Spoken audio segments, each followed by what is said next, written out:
का? देखिए, बिहार में जो परिस्थितियां पेश आ रही हैं, जो तथ्य देश के सामने हैं, जो राहुल गांधी जी ने कर्नाटका की एक विधानसभा को लेकर के खुलासा किया है, वो बहुत ही चौंकाने वाला है और चुनाव आयोग को उस पर ध्यान देना पड़ेगा।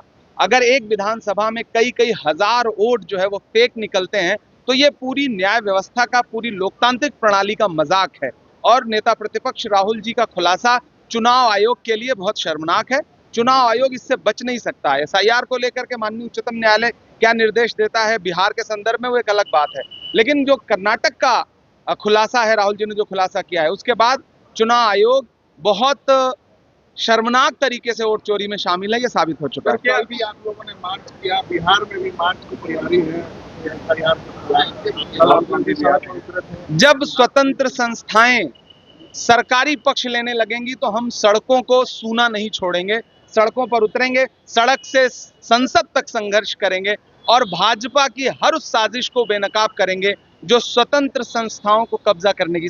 बिहार चुनाव से पहले अब प्रशांत किशोर, तेजस्वी यादव, नीतीश कुमार, लालू यादव और इंडिया गठबंधन और एनडीए के बीच में जो तूतू मैमे की लड़ाई है, जो बयानबाजियों की लड़ाई है और जिस तरीके से चुनौतियों का दौर चल रहा है, कौन जीतेगा? जिस तरीके से तेजस्वी यादव डंके की चोट पे कह रहे हैं कि भाई एनडीए फर्जीवाड़ा कर रहा है, चुनाव वोटों की चोरी कर रहा है, एसआईआर के खिलाफ हल्ला बोला जा रहा है, इसके खिलाफ तो खैर प्रशांत किशोर भी हैं, तेजस्वी भी हैं और लालू प्रसाद भी हैं और नीतीश कुमार के कई सांसद भी हैं।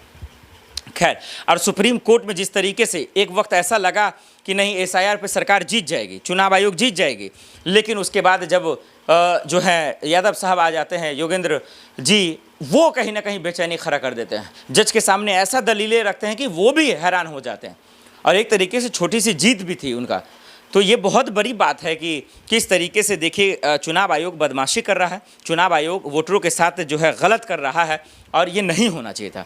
ये संवैधानिक पद है और चुनाव आयोग को ये बात समझना चाहिए था कि जो उनके अधिकारी हैं वो आज हैं पद पर, कल जाना ही पड़ेगा। आज न कल संवैधानिक पद संविधान हो ही जाएगा, संवैधानिक पद स्वतंत्र हो ही जाएगा। भले आज उसको लोग गुलाम बना रहे हैं, लेकिन तब क्या होगा? इसलिए संवैधानिक पद की जो शाख है उसको ख़राब नहीं होनी चाहिए, वो उसको जो उसका ईमानदारी है वो उसको बरकरार रखना चाहिए।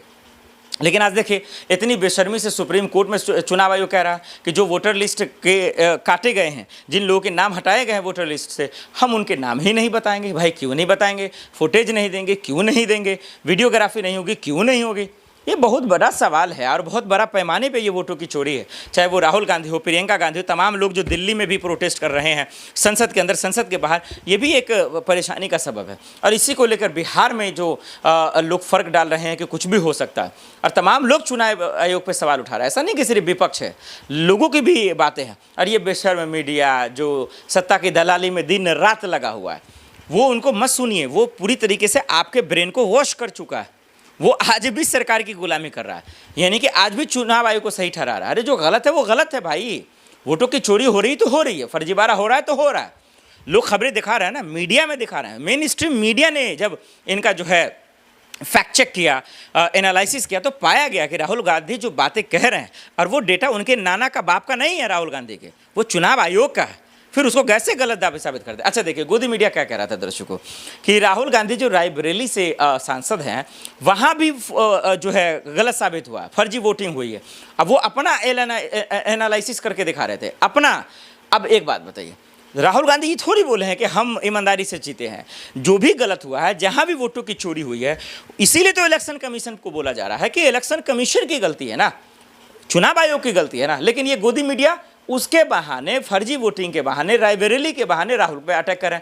मतलब इतना मूर्ख है ये पत्रकार लोग, इतना जर्नलिस्ट, कि मतलब सरकार के दलाली में इतना अंधा हो चुका है कि इसको सही गलत का फ़र्क भी नहीं समझ में आ रहा।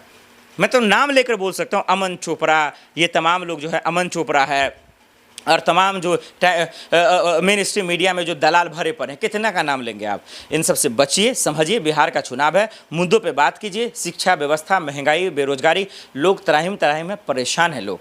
और ये तमाम जगह जो हिंसा हो रही है, इन सब से हम सबको बचने की ज़रूरत है। चाहे वो हरियाणा के नूह में हो या फिर यूपी के फतेहपुर मकबरा का मामला हो, इन सब पे नज़र डालिए। बिहार चाहे चाहे वो संवैधानिक पद हो या कुछ भी हो, जो गलत करेगा उसके खिलाफ बोलने की हिम्मत रखे, नहीं तो देश बहुत गलत रास्ते पे जा रहा है। मंत्रियों की अक्लमंदी पर जो है होशियारी दिखाइए, वो बोलता कुछ है करता कुछ है, उसके नस नस में दिमाग में हर बात पर बेईमानी भरा पड़ा।